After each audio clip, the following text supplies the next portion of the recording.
Hello, I'm Stephen Todd along with Tammy Hovey of the Illinois Department of Transportation Oversized Overweight Permit Office. In just a few minutes, we're going to demonstrate how to use our new Illinois Transportation Automated Permit System, ITAP. We recommend all employees involved in any aspect of your oversized overweight permitting procedures view this webinar prior to the implementation date. That would certainly include dispatchers and all staff who order permits, along with safety officers, drivers, and management. While you will find some similarities between our current and this new system, you will also be challenged with a number of changes to both procedures and terminology. While most of these changes are designed to improve and expedite the permit process, we do recommend that you review the webinar repeatedly prior to implementation to ensure that you have a complete understanding of all new concepts. So what is ITAP? ITAP is an automated oversized overweight routing system designed to expedite the permitting application and issuance process. ITAP, up to this point, has been 100% designed in-house by IDOT IT and permit staff. You, the customers, will have 24/7 access to our application process and, in many cases, 24/7 immediate issuance of permits. ITAP is also designed to better expedite those permits that will not be automatically issued. Following our introduction, we'll give you a brief tour of the new ITAP permit home page, followed by a very important session on logging on to the system, both for the first time and subsequent times, to be followed by an accounting section which primarily will discuss the issues involved with applying for and reviewing your escrow accounts. The next section we'll cover is a new feature entitled Vehicle Library, followed by showing you the actual application process, and then the very critical page, the routing map, the actual map in which you will see your route come to fruition from start to finish. And then finally, we'll close up by briefly discussing how to pay for permits in our new system, with a brief discussion on district investigations and bridge analyses within ITAP, and finally closing things out with a demonstration of the new permit format as the permits will appear to you. ITAP will be found at the exact same address as with our current system. That is www.illinoistruckpermits.com. Going to this address will take you to our new ITAP permit homepage, which you see here. Let's begin the ITAP training at the permit homepage, starting with the very important issue of announcements. Other than ordering your permit, perhaps one of the most important aspects of the site will be for you to check this announcements section. We recommend that you and your permit staff check for new announcements frequently. Announcements may include policy changes, permit system changes, emergency road closures, etc. As you can see, Phase 1 and 2 rollout plans are currently listed under our announcements. We'll start by clicking on Phase 1 announcement. As we indicated, implementation date will be fall of 2012. Under Phase 1, ITAP will automatically process and issue successfully applied for permits for all routine and limited continuous operation LCO permits and a limited number of superload permits. Specifically, ITAP will auto-issue those superload permits with dimensions up to 16 wide and 17 high, so long as the application does not exceed maximum routine weight. For example, a superload application for 15/8 wide, 16/8 high, a 6-axle tractor semi-trailer combination weighing 120,000 pounds gross or less will generally be automated and automatically issued as soon as you submit your application. Closing that out, we'll take a look at Phase 2. Phase 2 of ITAP is tentatively set to occur in the fall of 2013. At that time, all permits, both routine and superload, up to 16 wide and 17 high, will be automatically issued. For those of you who are familiar with our system, you'll note that those two dimensions are what currently and will continue to trigger district investigations. IDOT will be offering several forms of training assistance before each phase. Back to our permits home page as we navigate around it. Notice to the left of announcements is the oversized overweight movement section. This section simply documents the legal authorization by which IDOT may issue permits when traveling on state jurisdiction routes only. You will note in this section the first of several disclaimers throughout the system informing customers about the very important fact that IDOT does not have the legal authority to issue permits to you for routes that are not state maintained. There are some additional links which should be familiar to you underneath this section. Those links include Getting Around Illinois map, which will encourage you to continue to use much in the same way you currently do. However, you may also find, we believe, that using our new map on the system might be your preferred method. But nevertheless, there's the Getting Around site. Also, other sites, we have our general information permit page, which takes you to what we oftentimes call the trucker site. You'll note many of the same sites that you currently make use of. Also on this site will be our webinar site that you're viewing right now. Okay, going back to the additional links, USDOT number, our 753 form, our 993 provision form. Back to navigating our home page. Over on the left, you'll find 5 very important links. The first one is entitled IDOT homepage. Generally, any information you may need to successfully obtain an oversized overweight permit in Illinois should be contained on our ITAP permits homepage. However, feel free to access this IDOT homepage for all other Illinois Department of Transportation related information. The second link is the permit homepage. At any time you're on our ITAP site, feel free to return to the homepage simply by clicking that particular page. We recommend the first time you go to IllinoisTruckPermits.com after we implement this system later this fall that you save this page, the permit homepage, as a favorite on your computer. Next, we have the Getting Around Illinois Maps link, again with all the maps you're used to. Hopefully many of you are familiar with this site as a current tool for assisting you in your route applications and for your LCOs and no routers. As mentioned previously, we encourage you to continue to make frequent use of GAI as we launch our new ITAP system. The next link is entitled Truckers Information Page. This page also hopefully is very familiar to you as it contains nearly all of the vital links, depending on whether you're coming to this page for permits, which most of you are, or if you're coming to this page for legal load questions, we still maintain that site as well. And then finally, we have our contact permit office, which is pretty self-explanatory. As always, we recommend you consider emailing us as much as possible versus the phone. We do respond to most of our email inquiries within 30 minutes of receipt. Now we will explain the process, the all-important process of logging on to ITAP. All customers, whether you're a first-time customer or an existing customer, will be required to log on.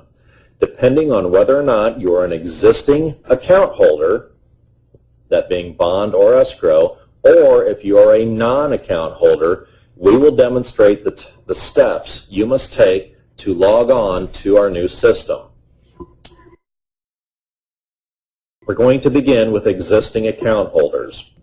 One significant change from our existing system to to this new system is the fact that you will be required to create and maintain what's called an executive logon. Whomever you want to be in charge of all your company's information within our system should be the one to create and use the executive logon. For safety purposes, we recommend the executive logon create and protect their own unique logon and password. Now we're going to spend a few minutes detailing the extremely important information for all existing bonded and escrow account customers. If you are an existing escrow or bonded account customer, all contacts we presently have for your company will receive an email prior to the implementation date later this fall with a username and temporary password included. The person designated to hold the executive logon title will use this emailed information to set up their logon. If we do not have an email for your company, this information will be faxed or mailed out to you. The first time someone logs on with the username and temporary password provided in the email, they will be prompted to immediately change the temporary password before they can proceed and complete the logon process. At that moment, that person will serve as your executive logon. Once customers that have received their username and temporary password will log on to the IllinoisTruckPermits.com, and while on the permit homepage, they will click on the Click Here to Log On link. This will bring up the logon screen. You will enter the given username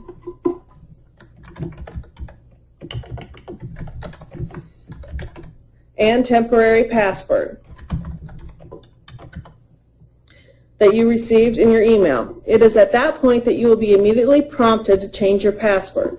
For demonstration purposes today, we will not see that prompt. Then you will click on the Logon link.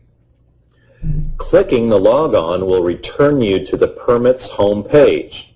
But if you notice, in the upper right-hand corner, your name will appear as welcome and then your logon name, in this case, Tammy Hovey. This lets you know that you are logged on to the new ITAP system. Also notice that additional links have been added to the left side, which we'll talk about momentarily.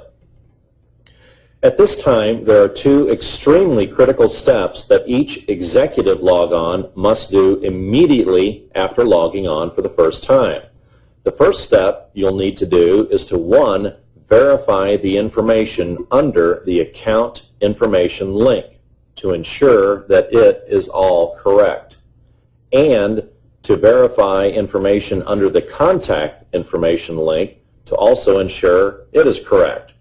Both links can be found in the list of links, as you can see on the left-hand side of the permit home page. First, let's click on the account information link on the left to review and ensure that all pre-populated information is correct.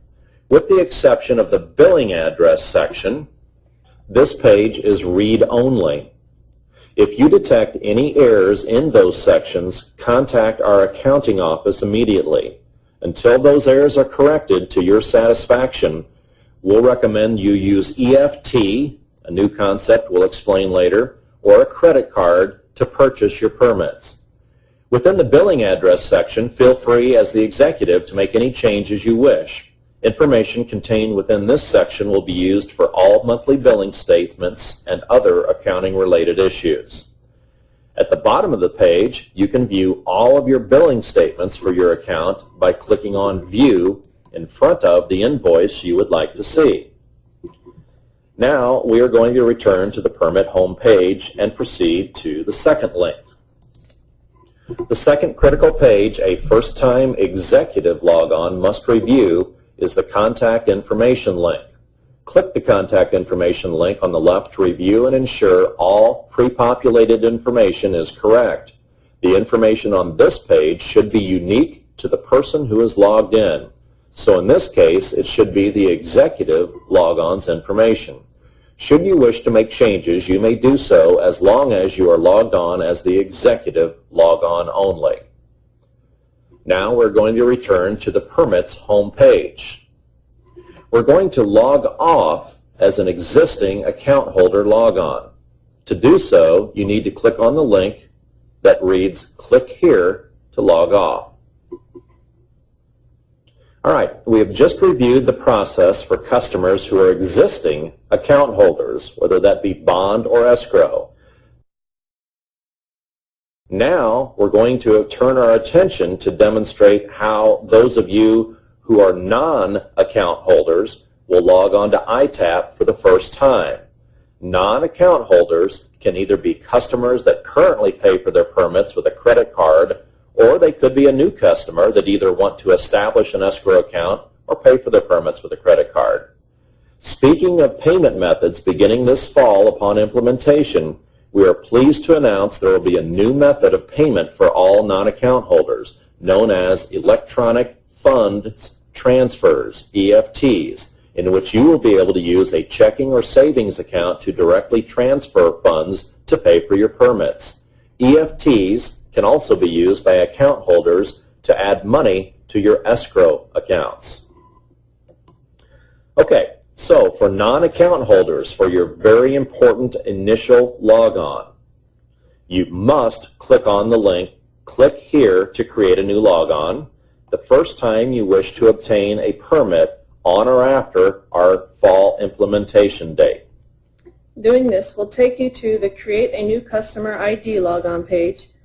Once completed, this will be your executive logon. Each company will have just one executive logon. Please give careful consideration to who your company selects as the executive logon, as this person will be responsible for maintaining all pertinent company information within ITAP. We highly recommend you do not share this information because anyone with access to the executive logon user's name and password will also have access to all of your company's funds and informations. So, fill in the username with a unique name that you, the executive logon, will remember as being demonstrated. Then, choose a unique password using the parameters explained at the top of the screen. And confirm the password, followed by the entry of a security question, such as the name of your dog, and then the answer. You likely will want to write this information down and place it in a secure location for your future reference. Then, of course, we register. This takes you to the customer logon information. As the executive logon, the information you enter on this page will serve as the official contact information for all actions you take while using our system. First, the permittee name. We'll entitle, for training purposes, the webinar training, but this will be your company name. When entering the permittee name, it is very important you enter the same information here that you have provided for all of your permits in the past in Illinois. If you are a permit service, you should enter the permit service's name here. Second question, are you a permit service? If you are not a permit service, click No, and the exact name you entered in permittee name field will automatically be populated on each application you complete. You will not be allowed to alter the permittee name field on the application page. Now, if you are a permit service, then click Yes. And when you order a permit, you will be allowed to enter each unique customer's name of your permit service in the permittee name field on the application. The third question, regarding government accounts. This pertains only to government agencies obtaining a logon. If you are not a government agency, the question will not apply. Fourth, mailing information. Mailing information is used to mail all your monthly invoices and/or permits that will be sent to this address should you select mail as your method of transmission for your monthly invoices or permits. So we're going to go ahead and enter in a default address here.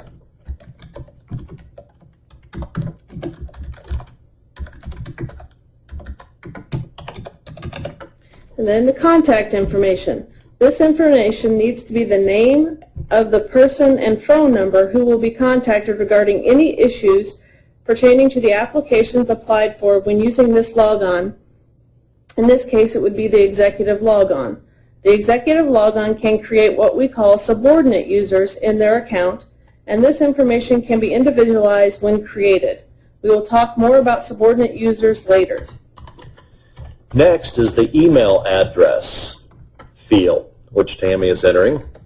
This needs to be the email of the person we, IDOT, would contact regarding any issues pertaining to permit applications applied for when logged on as this user. In this case, the executive logon. In other words, if you, the executive logon, are applying for a permit, your email address will be pre-populated within the application, and your email address will receive any and all correspondence between the permit office and your company, including the final, hopefully, issued permit. In the future, if this information needs to be changed, the executive only may log on and change it. Once all information is entered and verified, click the Save button, which again takes you back to Permit's home page. You now have the option to perform any function within the system, including adding subordinate users, applying for an escrow account, creating a vehicle library, and of course, ordering a permit. We are now going to demonstrate how you as the executive logon may add subordinate users. Subordinate users are those users who are authorized to order permits for your company but whom you do not want to have executive rights to your account, such as your account or contact information page. The subordinate users will be provided with their own unique subordinate logon and password with the ability to only apply for permits. So, to create a subordinate user, you simply need to click on Add Users. This takes you to the Logins page, which is currently populated only with your new executive login name. Eventually, it will contain any additional subordinate usernames you may create. We are going to create a subordinate user logon by clicking on the Create User link. This takes you into the Create a Subordinate User for Your Company logon page. Very important, you as the executive will need to decide if you want to A, create an individual subordinate user for each employee, or B, create one subordinate user for all employees that order permits from your office. We at IDOT at this point slightly recommend you going the route of B, creating one master subordinate user. The advantage to having just one subordinate user is that all of your users can pull up the identical information entered in as a vehicle and or route library. We'll discuss these advantages a little bit more later when we discuss vehicle and route libraries. Now, once you have decided which option works best for your company, enter a unique username, password, security question, and answer for this subordinate user. Again, you may want to write this information down and safeguard it for future use. Then simply register. This takes you to the customer logon information page, in which the top section will be shown in the read-only format. This section will show the permittee name and the answer to the first two questions that the executive logon entered on their logon page. The next three sections will be an open format. You must enter the mailing address, contact information, and email address you want for the subordinate user's correspondence sent to.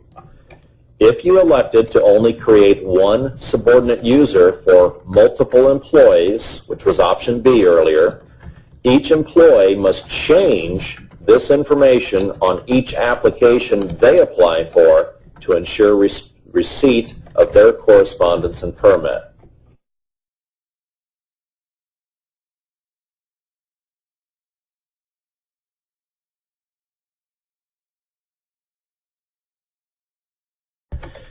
Now, once you have created all of the subordinate users, you will click on Permits Homepage link.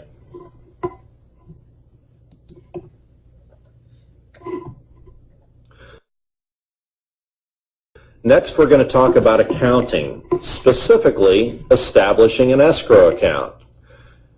For those customers that are currently non-account users, you may at some point want to establish an escrow account with IDOT. To do this, you must be logged on with the executive logon. Upon successful submission of an application, you must wait for email confirmation approval from IDOT before using your escrow account. Until then, you may use credit card or EFT. Once your account has been approved, you will need to add money to your account. You can either mail a check into our office, or you can now add money to your account using EFTs from your savings or checking account. Using a credit card to add money to an account is still not an option. Let's go over how to apply for an escrow account. First thing you'll do is you will click on Apply for an Escrow Account. The account application will open up, and you will need to fill in all the necessary information regarding your account.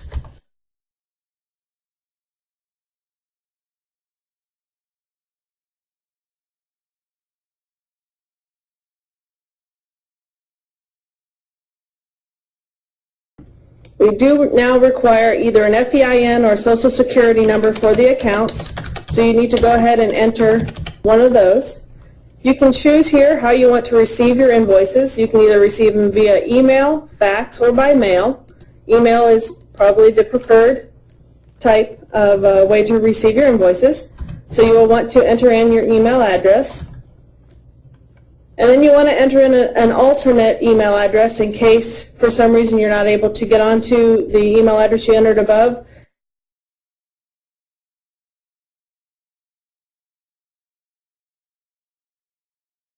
You will need to read through the general provisions and terms of the user, and you will need to go ahead and agree to those. Enter in a contact person's name and his title. And then you will submit the application to the permit office. And as you can see, there were errors made. They need to have an intention name, and those fields are highlighted in pink, and the error is given to you at the top of the page. You need to go ahead and enter in that information, and then you'll need to go ahead and scroll to the bottom again and click on Submit.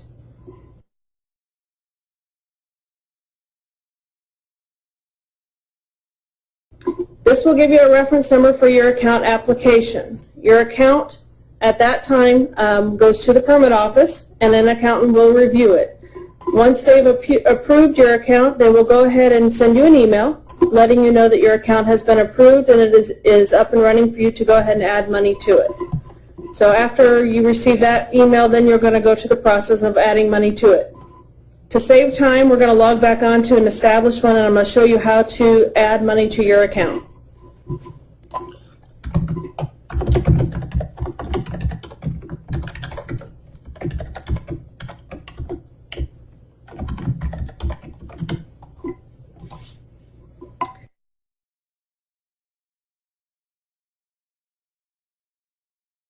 To add money to your escrow account, all you'll do is over here on the left-hand side is you'll click on the Add Money to Account, which will open up the Replenish Account page. As you can see, I've added money several times to my account.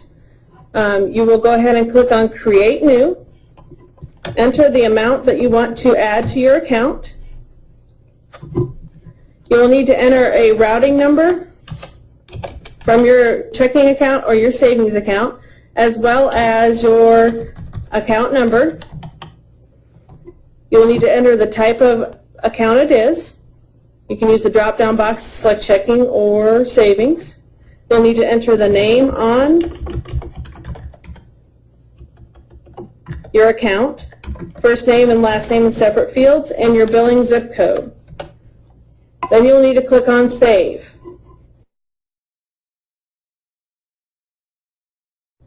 Unfortunately, I have an invalid routing number in here. Normally what it would do at that point is once you click Save, it would take you back to this Replenish account, and you would see the additional money that was added into the account.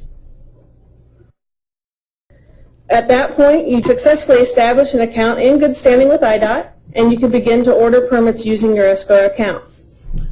At any time you wish to view your account information page, you simply click on the account information link, again on the left-hand side of the permits home page, which we'll now return to.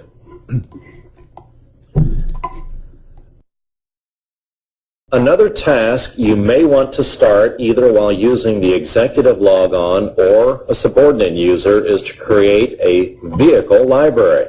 The vehicle library will be one of the most significant time savers for you in applying for Illinois permits. It will allow you to enter and store truck, tractor, semi-trailer combinations or own-powered unit information, and then pre-populate that information into your permit application as needed. You may not enter individual tractors and trailers and then try to mix and match them within your vehicle library. The vehicle libraries are unique to each user's logon. Therefore, each user must create their own vehicle library. This is why we recommend that you only create one user for everyone that orders permits. There are two options for entering vehicles in your library.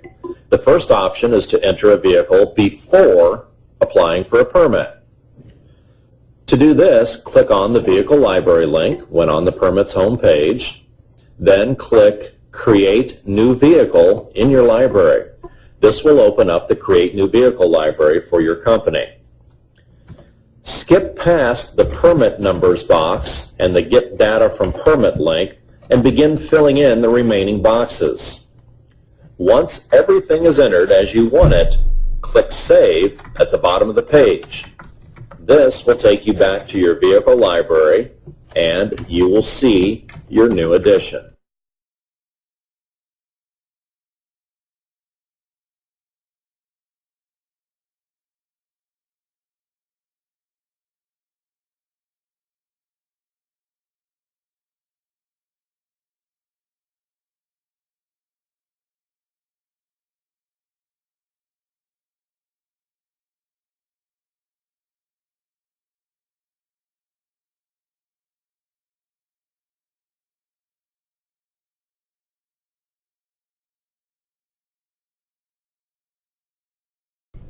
And again, we have a couple of errors which will always be highlighted in red above. Corrected those errors, and again it takes us back to the vehicle library where we can see the first storage that we made. Now let's return to the permits homepage to add a vehicle to the library using the second method. The second option is to save a vehicle entered upon receipt of a permit. To do this, click on the Vehicle Library link when on the Permits home page. Then click Create New Vehicle in Library, which will open up the Create New Vehicle library for your company. Then enter the permit number. Click Get Data from the Permit link. Enter a nickname. And then once everything is entered as you want to click it, click the Save button at the bottom of the page.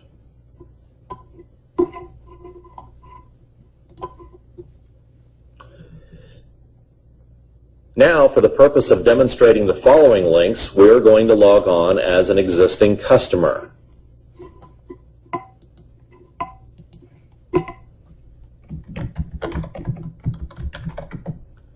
And we will cover the remaining three links on the Permits homepage as we demonstrate the actual ordering permit process, the application. First, click on the left, My Permits. My Permits contains all of your applications saved or submitted that are awaiting processing or response from the permit office, needing payment at the district, at the bridge, or perhaps not wanted. On this page, you will see several links in blue: Details, Edit, and Cancel. Next, we'll go to the Issued Permits link. The Issued Permits link contains all permits issued to that particular logon. On this page, you will see the option to display permits that have been issued as long as they have not yet expired. The final link on the left to demonstrate is Order a Permit. The Permitting System menu below will open up. Note this menu page and the following application pages hopefully closely resemble the application pages of our current system, with just a couple of exceptions, one of which is the addition of the Trunnion Permits application, which also has an explanation of the diagram needed to accompany the application. Within the Trunnion application, for example, click Continue, at which point you may begin ordering your Trunnion permit as you would any other oversized overweight permit, which we will demonstrate next. So back to the Click Order Permit to return to the Permitting Systems menu page. To order a single or round-trip permit, you need to click on Overweight and/or Overdimension Permits. And unlike our current system, which differentiates between routine and superloads, this new ITAP system will open up the application page for both superload and routine. So you will enter your information in all the required fields and any optional fields as you choose, just as you do in our current system. Important note though, we strongly recommend you use your Tab button because it will take you to the next required field and help you to avoid missing the entry of any required fields. Then, to select a vehicle, which may be saved in your library, click on the Select a Vehicle from Library link. You then need to locate the vehicle in your library that you wish to use and click on it. A box will pop up letting you know that your selected vehicle has been loaded. And then you must click OK.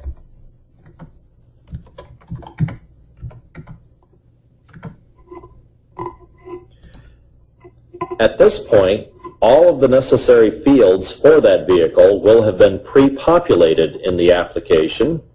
As you can see, the Vehicle Library feature will prove to be a major time saver for you. Once all the required fields have been entered, you have two options.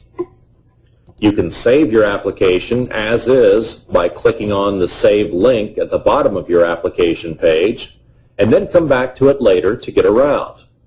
Note the reference number assigned to your application is located up in the address bar. You will need to write that down to locate the application later. To return to a saved application, you will click on My Permits on the left-hand side of the screen. Locate the application by reference number. Note, if you did not write down the reference number to your application, you will still be able to locate it on your My Permits link, but it may become more difficult as with time passing, several permits will have been entered into your system.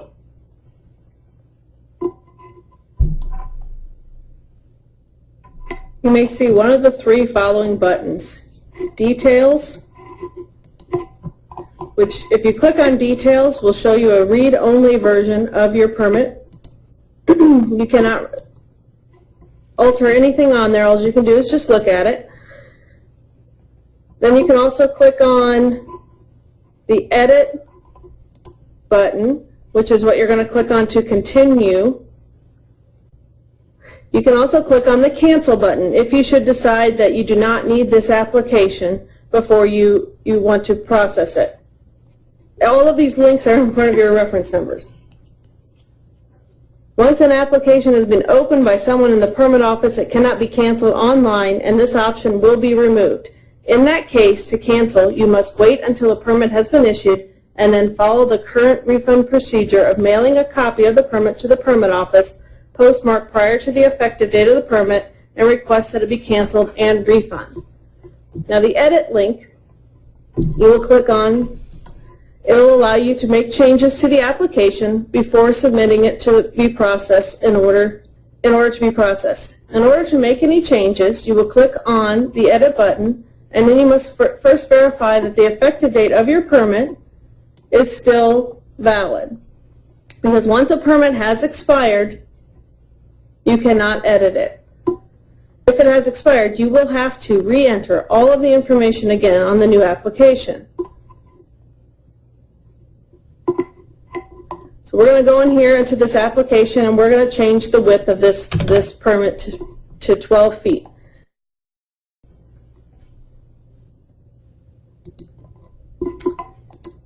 If it has not expired and you click on the edit link, you will be taken back into the application to complete it. That's what we were doing. We edited the 12 feet. Now, once you have completed the application, you have three options at the bottom of the application page. Save and return to my permit link. If for some reason you still aren't ready to move forward, for example, you've nearly or completely finished your application but are pulled away from your desk for another reason, you must click this link to save, or your application material will eventually time out and be lost. Second, save and get route link. When you're ready to get a route, and that of course will be explained momentarily in our routing portion. And third, very important, ask permit office for help link. This is an extremely important link as it allows you at various points throughout the process to send a question to our office regarding your application and route. You will find this method of communicating with our office similar to the current process, with the primary difference being you now will have the option of initiating the conversation. Once you click on this link, the system will notify you that you are navigating away from the application page and ask you if you want to continue. If so, click OK. Then a screen will open up and ask you to enter the note you want to send to the permit office.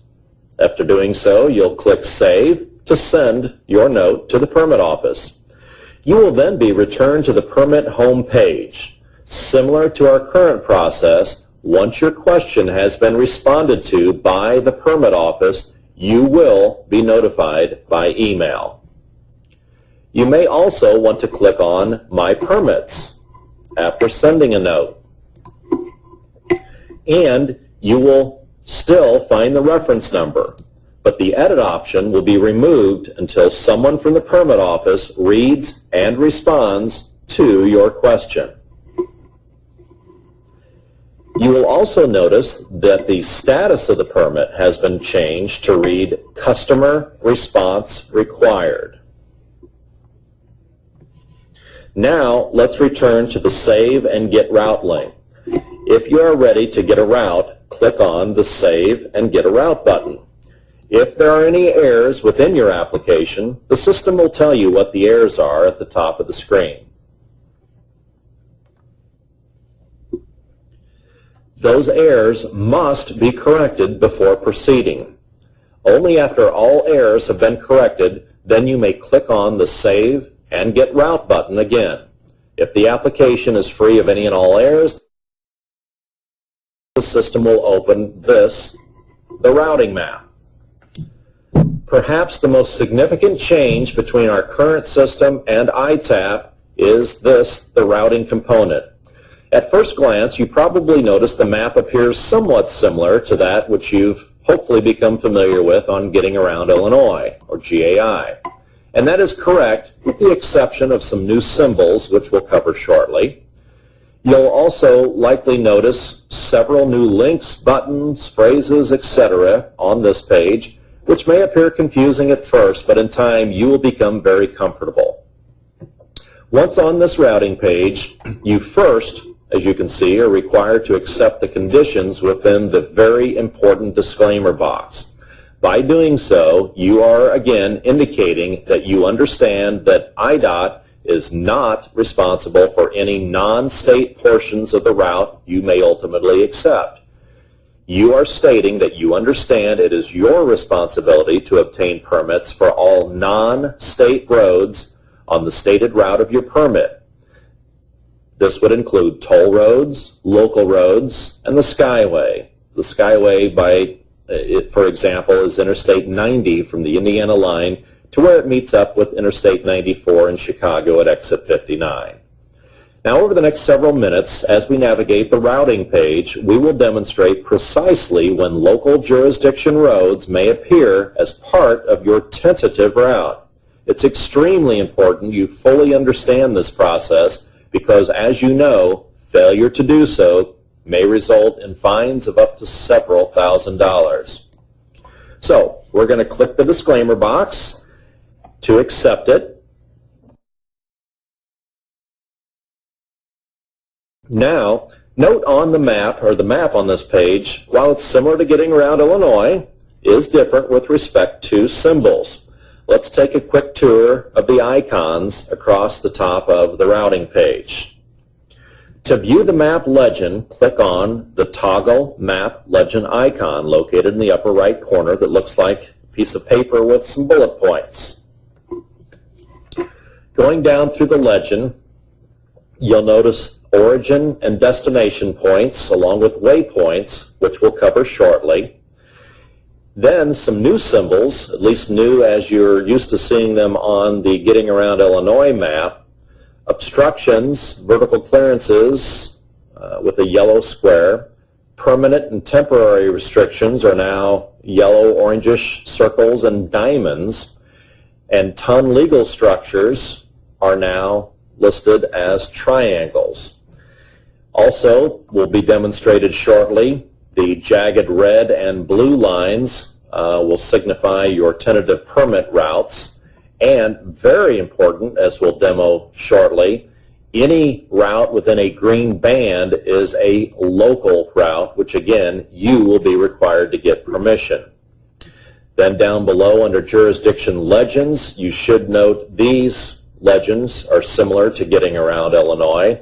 It's important to note that any route on your map, once you have jurisdiction turned on that is non-red or non-orange, is indeed one of those local routes.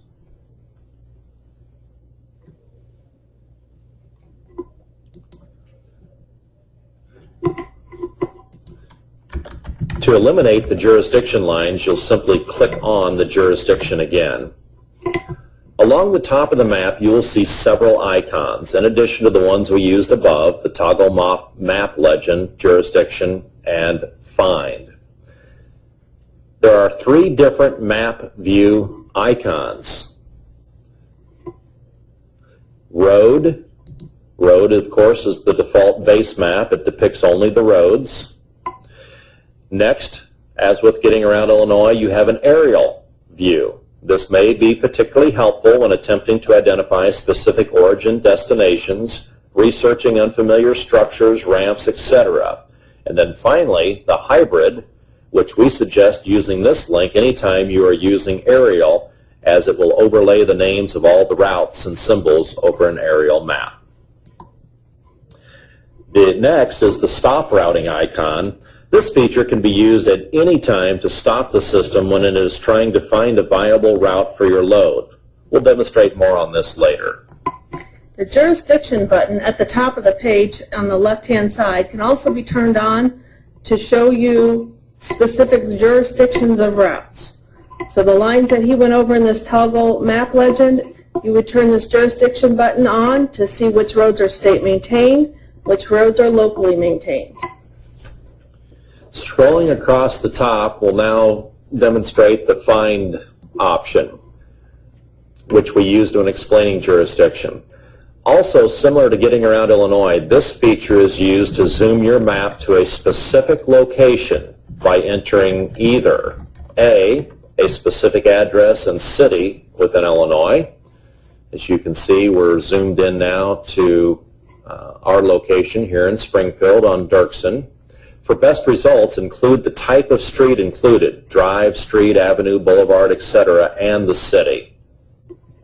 Second way to use the find box is to type a city within Illinois. Orland Park, for example, quickly comes up. Next is the bookmarks icon.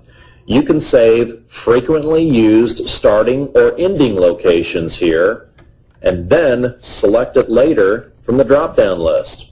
For example, You can add your company's yard to this list and then select it each time as either your origin or your destination. Next is the reference guide icon. This is simply another how-to guide in addition to this webinar and the other training material we will show you. Back to the routing page, the next icon is the mileage calculator. This particular system is used to calculate the miles on a specific route you will be traveling. To utilize this feature, you need to first left-click on the icon to engage, then find and click on your starting location.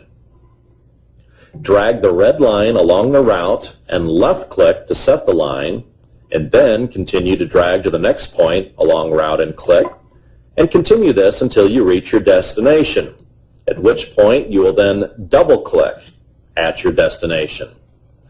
You will then note the total number of miles you are traveling based on the route you chose will be displayed in the box at the center of the map. To close the route you just calculated, you simply need to click on the X. And to turn off the calculator entirely, and re-click on the mileage calculator icon. Continuing along the routing page icons, next you'll see the one entitled Previous Next Extent. You can use these icons to take you back to the last map you were looking at, and then back to the previous map location, including the correct zoom level.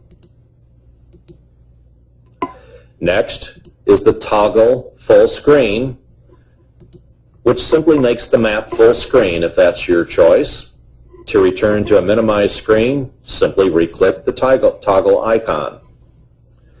Likewise, to create even additional map room, you may even choose to X out of the routing toolbox. To return to it, just simply re-click the routing tool icon. The last icon located on the far left, the routing tool icon. This is, of course, the icon you will use most often. This tool allows you to load information and is where you will enter information necessary for the system to try and find you a viable route.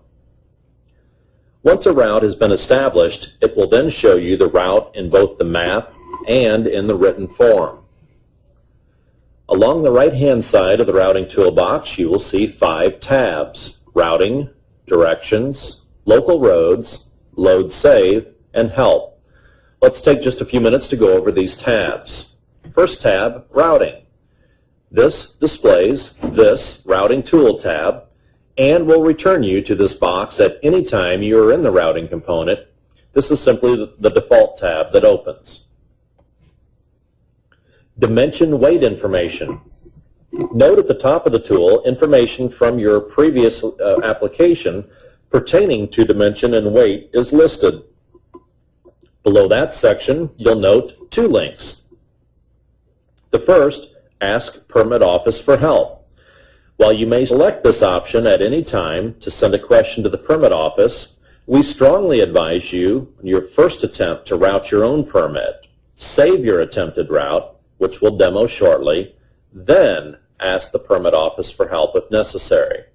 A box will display in which you may type in your question in similar fashion to that which you do in our current system. Next is the link to go back to the application form. For example, should you wish to change the dimension or weights, etc., in an attempt to recalculate a route, you may click the Back to Application form. Below these 2 links is displayed the route locator results. Note that the origin and destination will not be displayed until completed. Then you have the clear origin and destination, which is self-explanatory.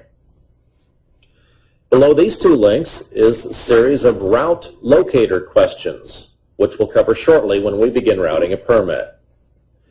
Skipping below to the bottom of the routing toolbox, you'll see Reset Route, which will clear everything you have inputted in any of the routing steps. It does not, however, clear any application data. Next, recalculate route. This simply recalculates the route, and note that this is not used if you do not like your route. It will continue to find the same route. And finally, Map Tool, which looks like the pencil with the red dot under it in the lower right-hand corner of the routing tool. It is used to set an origin, destination, or waypoint on the map. Those terms will be discussed shortly. The remaining 4 tabs along the right-hand side will be discussed as we go through routing a permit. So, for routing permits, a couple of notes. Ensure that the proper direction of travel, side of the road, is chosen when inputting the origin, destination, and waypoints. Improper entry could prevent the routing tool from finding a viable route and create an incorrect route, or simply add extra mileage. Also note, please be patient with the automated routing. Depending on the difficulty and distance of the route, it could take a few minutes. Now, to find a route, you must be on the Routing tab, specifically beginning with the Route Locator, Step 1, Input Routing Options. The initial routing option questions are all defaulted to No. If any apply to you, simply check the Yes box. These options establish routing parameters and affect which roads are used in the routing calculation, as well as permissible origin and destination locations. First, use toll roads for routing. If you wish to travel upon a toll road within Illinois and you plan on obtaining the necessary permits from the Illinois Toll Authority, then click Yes. If not, leave blank. Your answer to this question has no effect on whether the system will route you over a toll road structure when traveling on a state route. Second question, start-stop on interstate. If you, for example, are working on a construction project on an interstate, then click Yes. Third question, will your route use a stopover? If you plan on adding a stopover to your route, then click Yes. Once you have set your origin and destination and the system finds a route for the load, you will have to use Map Tool icon to add a waypoint in order for you to get your stopover. Remember, stopovers may be no more than 1/3 out of the way of the entire route. And the final question, route via scales. If you wish for your load to be routed to the nearest scale along the route, click Yes. But note that this change is under the new system, and that is you will be routed to the nearest scale, which in some cases may not be in the direction of your route from your origin. Do not use this if your driver is stopped at a scale. Now, once your routing options have been set, click the Next Step button to move on. Step 2, set your origin. Since Step 2, set your origin, and Step 3, set your destination, are similar, we're going to combine the two for the purpose of this webinar as much as possible. If your origin or destination is starting within Illinois, first, by address. Enter your starting, ending address in the address field, including street number, name, city. Then, click on Set Location via Address.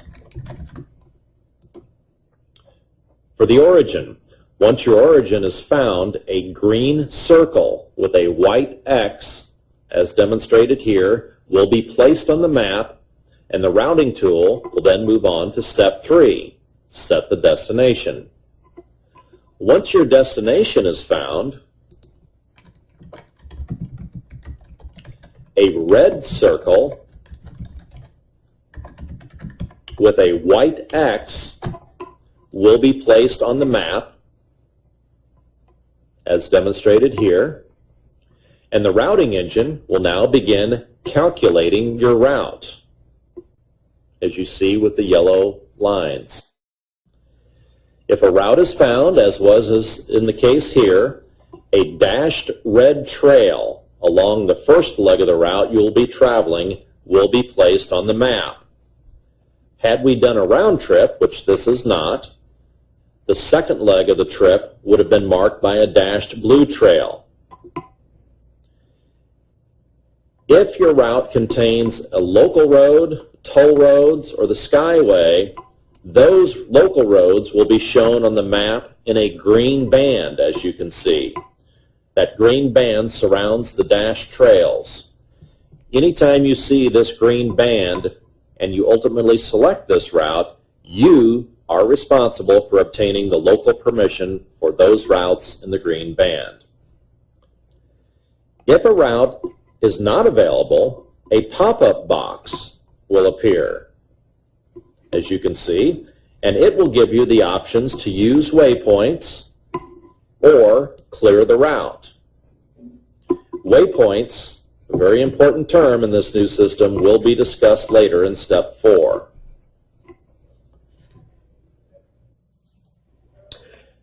If the route found takes you across a toll road structure while traveling on a state-maintained route, a pop-up box will appear to notify you, as you can see.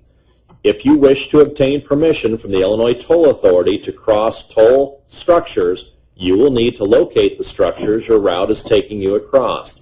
You can do so by either following the route on Getting Around Illinois map or by looking at the printed list of such toll structures available on IDOT's Truckers page. Then click OK. If you do not wish to obtain permission from the Illinois Toll Authority, then click Cancel. The system will then attempt to locate another route for you that does not cross the toll road structures. Once the system finds a route, it will automatically take you to the next step. Step 4, Add Waypoints. If the starting or ending point is in the incorrect location, click on Clear Origin Destination button on the routing tool and try again. If the address is not found on the map, a pop-up box will appear telling you the address is not found and to check your spelling. If you are sure that it is the correct address and the map is unable to find it, you will have to set your origin and destination by using the Map tool icon. This is the icon that looks like a pencil with a red dot located in the bottom right corner of the routing tool. And then clicking on your map at your origin or destination.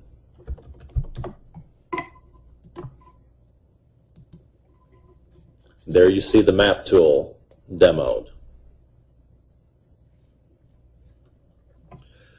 Secondly, by the map tool, you may zoom in on the map and locate your exact starting and ending locations by clicking on the map tool, then clicking on the map at your exact starting ending location. If you are not zoomed in far enough, the map will zoom in closer, and you will have to click on your origin destination again to set the exact location. The results will be the same as described earlier when we set origins and destinations with an address. Now, if your origin or destination is starting in a bordering state within Illinois,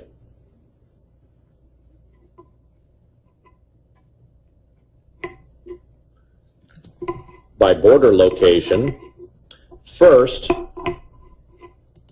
uncheck the yes box next to his start and location within Illinois on the routing locator. This will give you a drop-down list of states that border Illinois. Select the state that you are starting from or ending from the drop-down box. This will then open a list of routes available to use when crossing from the state you selected. Select the route you'll be using when crossing the state line. Once again, the results will be the same as described earlier when we set origins and destinations with an address. At any time during the settings of origin or destination, To reset either, click the appropriate Clear Origin or Clear Destination link, and to clear both origin and destination, click the Reset Route link. All other previously saved data on your application remains saved. Sometimes you'll get what we call a ramp-to-ramp conflict. In the state of Illinois, we do not allow a route to avoid a vertical clearance or restriction by ramping off an interstate and then ramping back onto the roadway. If this happens, it is called a ramp-to-ramp conflict. If a ramp-to-ramp conflict occurs, the routing application will insert a barrier on the off-ramp where the ramp-to-ramp takes place. The barrier will then be displayed to the user with a map tip ramp-to-ramp conflict. After the barrier is added, the route will automatically attempt to reroute the permit.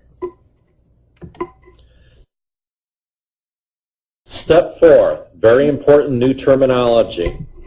Add waypoints. It's perhaps the most important new feature of this system. Waypoints are defined as the means by which you, the customer, may alter the system approved route by adding additional points along a route using either state routes, local roads, or toll roads. Waypoints should generally be used for the following reasons. 1, if the system was unable to find you a route and the automated route not found pop-up box appears, or 2, if you do not like the route the system found for you and you wish to alter the auto-generated route to create a different, more desirable route. The first step to add a waypoint is to put a check in the Add Waypoints box, which appears in the bottom half of the routing tool.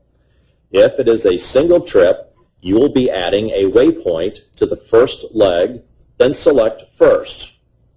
If we were doing a round trip and you'd be adding a waypoint to either the first leg or the return leg of the trip, select either First or Return.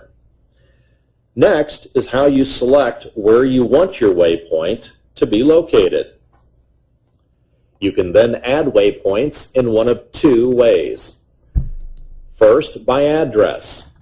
Though this is an option, we are not going to demonstrate it at this time because adding waypoints by map click is a more efficient method.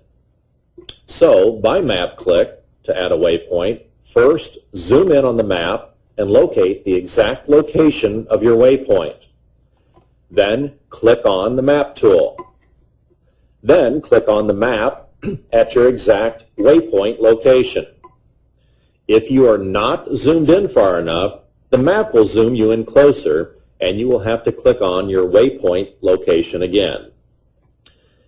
A blue circle with a white X representing your waypoint will be added to the map, as you can see demonstrated. Now, multiple waypoints may also be added to a route.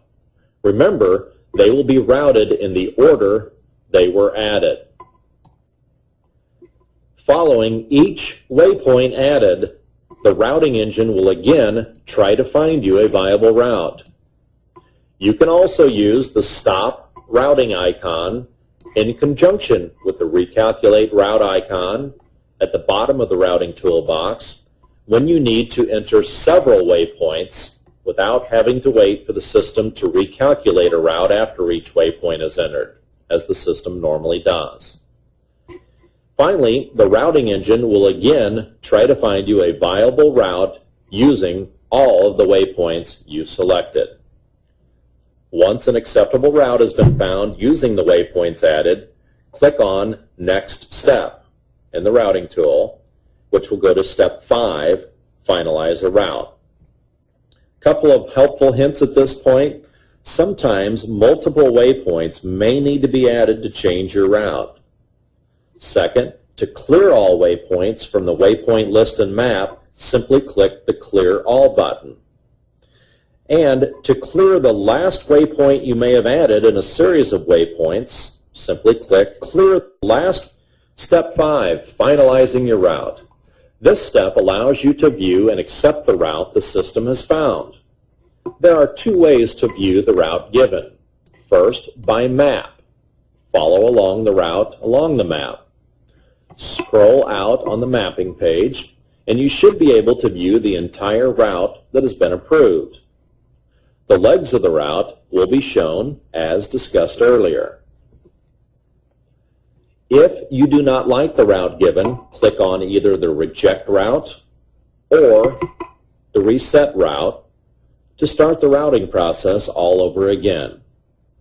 If you want to change something on any of the previous steps, you may click on Previous Step, and it will take you back one step at a time.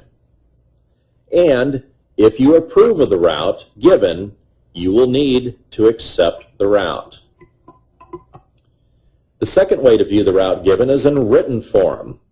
Follow the written directions. First, click on the second tab, Directions, and follow the written route as it will appear on your permit. Note, the route is much more detailed on this system than it has been in the past. We'll discuss that briefly at the end when we view a permit. The first leg of your trip, single and round trip permits, is under one tab, and the return, should you have a round trip leg of your trip, would be under the other.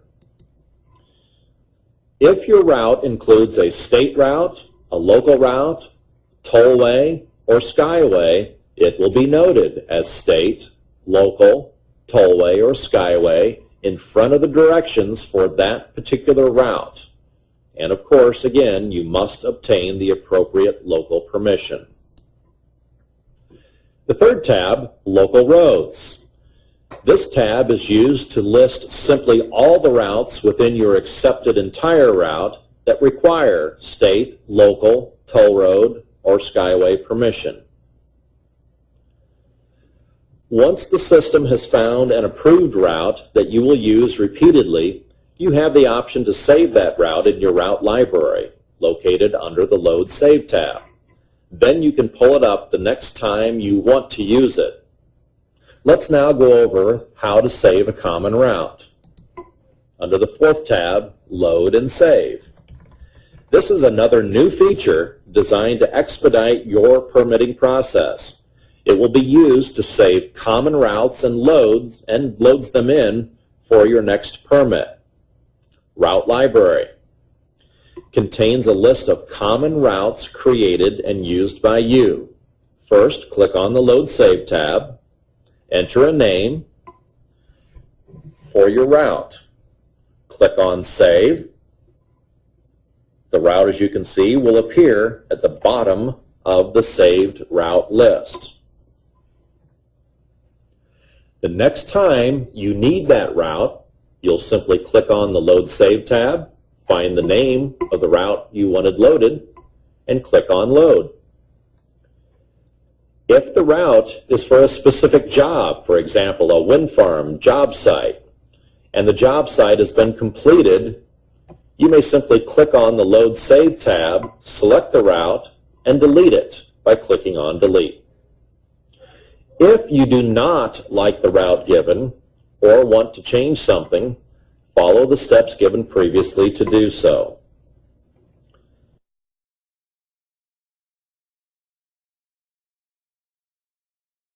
Should you need help? If at any point you are having trouble while on the routing map page, you can ask the permit office for help by clicking A when the pop-up states you are about to navigate away from the routing page. Then enter a note or a question, click Save. Your question or note will then be sent immediately to the permit office. The fifth tab, the Help tab, is simply a step-by-step tutorial on how to create a route via the route locator. Note that you cannot contact the permit office through. If you approve of the route given, you will then be ready to click on Accept Route. The system will then ask you, do you want to ask for the selected route as shown? If so, click Yes.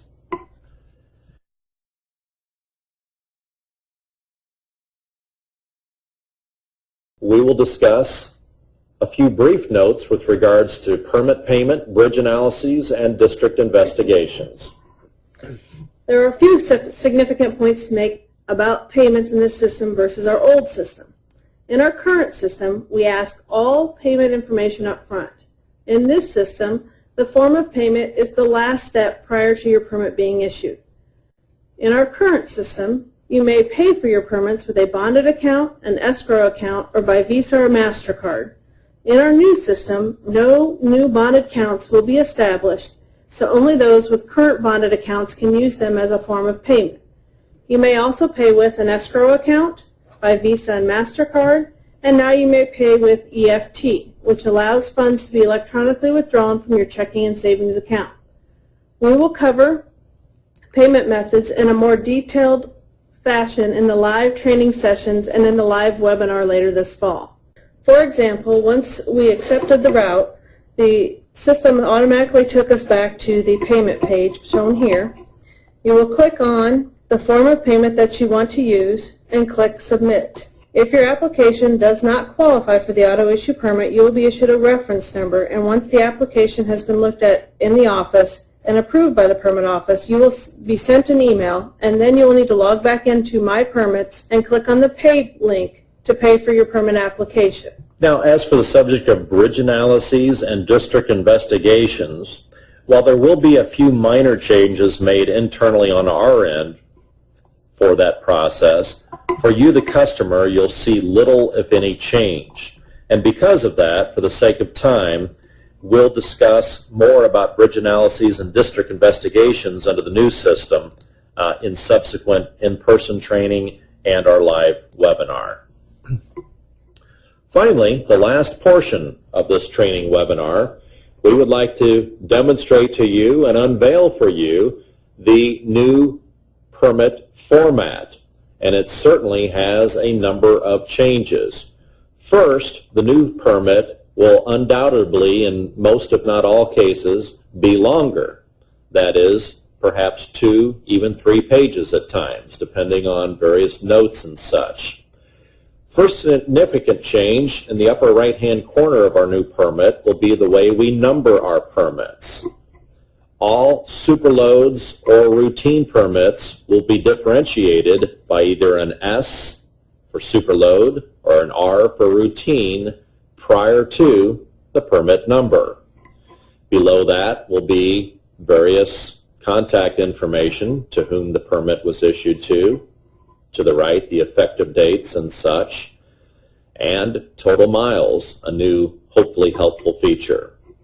Next, on all of our permits will be any and all void notes, which you're used to receiving, such as our hours of service, holidays, etc. Below that will be the information pertaining to the actual load itself, make, model, description, serial number, to be followed by dimensions. And over to the right, we've broken down, hopefully in your opinion, our various fees in a very case-by-case basis. Below that, method of movement, license, state information. A new feature down below will be individual axle weights and spacings, a long sought-after request by both you and the law enforcement industry, in which all of your weights and your axles and your spacings will be broken out in singular boxes. And then below that, any specific request with regards to not to exceed tandems and axles within tandems. Page 2 of this particular permit, and in most nearly 100% of all cases of your new permits, the top of page 2 of your permit will begin with the route. As you can see, the route description and text is quite different than that which you are used to. This text is very similar to which you might access on various Bing MapQuests, Google Maps, and various GPS devices. We do understand the routing text is different and will certainly take some time to become accustomed to, but this will be the format as we move forward. And then below, just as on our routing tool, we're listing again for your convenience those roads that are going to be required on your entire route in which you will need to obtain local permission. And finally, on this particular demonstrated permit, we will have provisions. And in this case, for our new system, your provisions will be completely written out. There'll still be the number and the letters if applicable, for example, 3B, 4A, 9A, for example, but the actual provisions will be clearly written out, followed by any notes, state police notes, district investigation notes, and finally, method of transmission. Thank you very much for viewing this webinar.